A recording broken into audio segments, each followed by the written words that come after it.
welcome to Leaders Up Close and Personal. This program is part of the UCF Engineering Leadership and Innovation Institute's program to help students learn how to create, innovate, collaborate, and deliver world-changing solutions.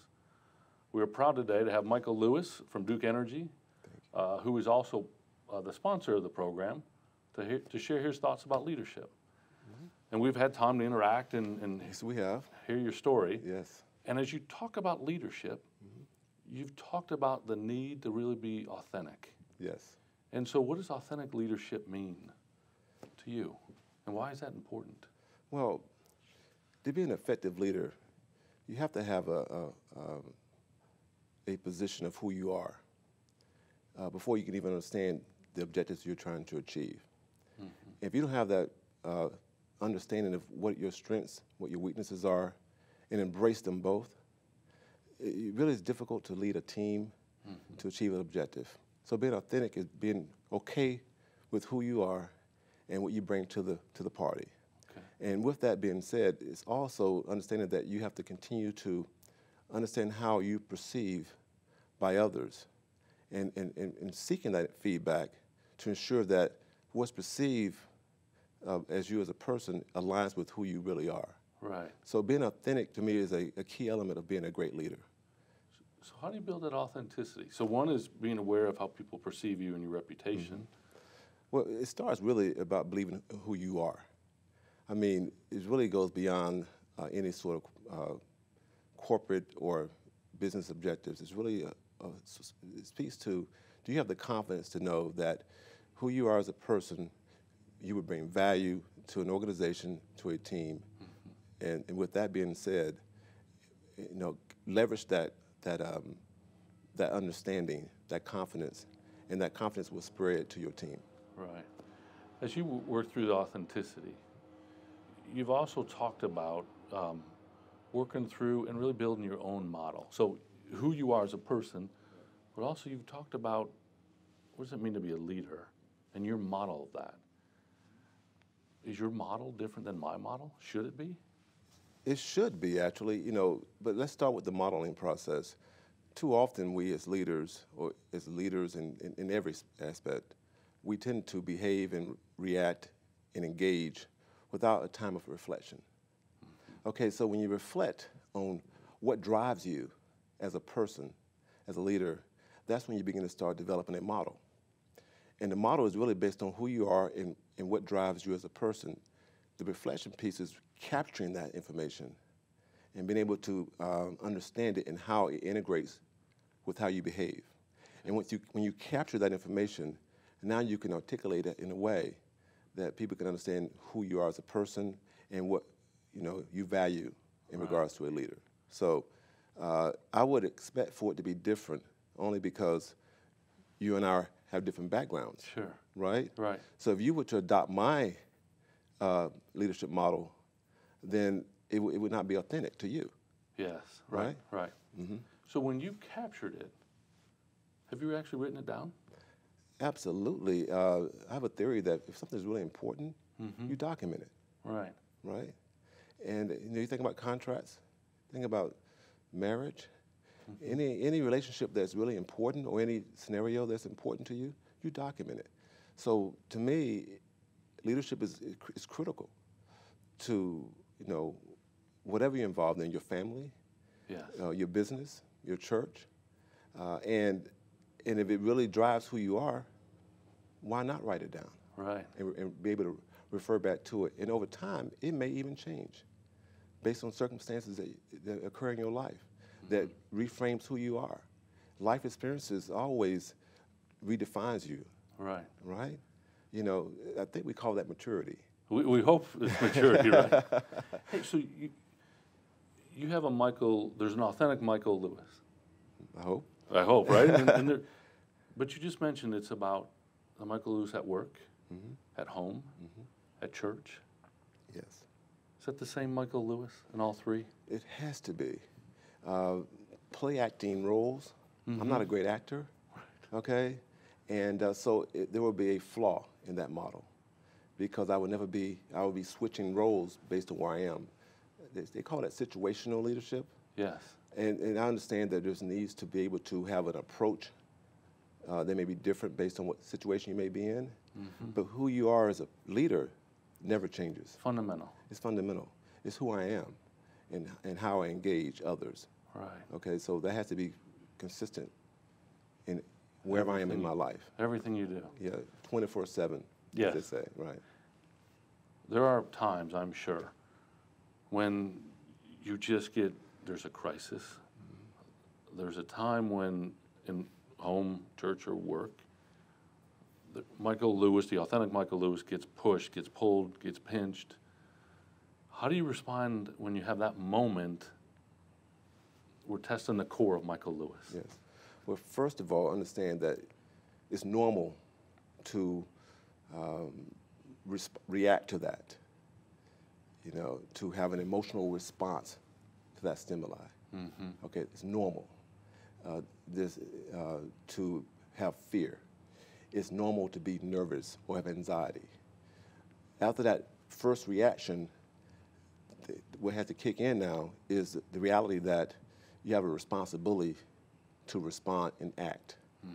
And to do that effectively, you have to take this crisis that you're in and really, break it down to its least common denominator, which is the moment that you're in. You cannot in any way affect the moment you're going to have in the future when you're in a crisis, or you cannot look back in the past. You have to be able to master the moment that you're in and do what you can to move the organization or yourself beyond that moment. And then another moment, then you have a continuing drive, a continuing process of pushing towards a solution, rather than having to think ahead and be, paralyzed by that future outcome. Right. Now, there's a time to plan, but I would suggest to you planning in a crisis is probably not a good thing. Right, right. You have to operate through that crisis. Okay. So yes, and so remaining stable and grounded is really about understanding your limitations outside the moment. Okay. It's a humbling effect, if you will. So it's going to be tough at times. It will be tough. It will be tough. So humility, heard in your talk, stability, maybe values, a foundation. Those kind of things will drive you through that moment. It will, if integrated properly, it will drive you through any moment. The worst crisis that you can think of, people that have survived those crises have focused on the moment. My toughest moments in my life has been based on the fact that, I have to breathe, I have to eat, I have to think to get to the next moment in my life. Yeah.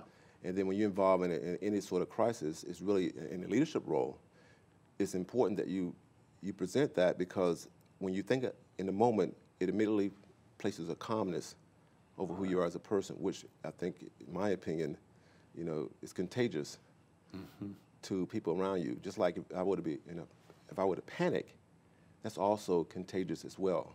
Right. Right. So I imagine as a leader at work, home, and church, you want to go create folks that have that same calmness, that same feeling, so they behave that way. How do you do that? How do you go take the Michael Lewis authentic manhood and say, here's how you live? Well, you don't do it. What you do is you create an opportunity to have a conversation and network. You share ideas, because I have an approach that may work for me, but it may not work for someone else. But if I can convey an example or a situation, it may carry forth that you may use that maybe today, maybe 5 years from now. So it's not a matter of projecting yourself above others, but it's about sharing an approach that others should consider. Right. And maintaining humility is really not suggesting that your idea is the only way. Right. But I think collectively, as we come together, as we share our own experiences and our own approach, you develop a kind of an awareness that may lead you to adopt a concept like, focus on the moment, or any other concept that may propel you through a crisis. Interesting. So as you've led at work, have people come and asked you and said, Michael, tell me about your model. How come you can remain calm in the moment? And you know, just you've modeled it. Have folks come and asked you about? Yeah, well, you say ask, you know, while we in a crisis, no, because we're all, of course, pushing through that particular situation. Right. If I'm in a conversation with someone, yeah, there'd be a, you know, tell me, Michael, how do you, you know, address a difficult situation? Right. Then that'll be the time when I share with them an approach that I have that may work. So it's not necessarily an interviewing process where I'm approached by people, Michael, how do you keep your calm? And no, it's a matter of thank you for providing the support. Thank you for trusting in me. Because when you project calmness, your team responds as if, okay, Michael has confidence in what we're doing. That's why he's not upset or panicked.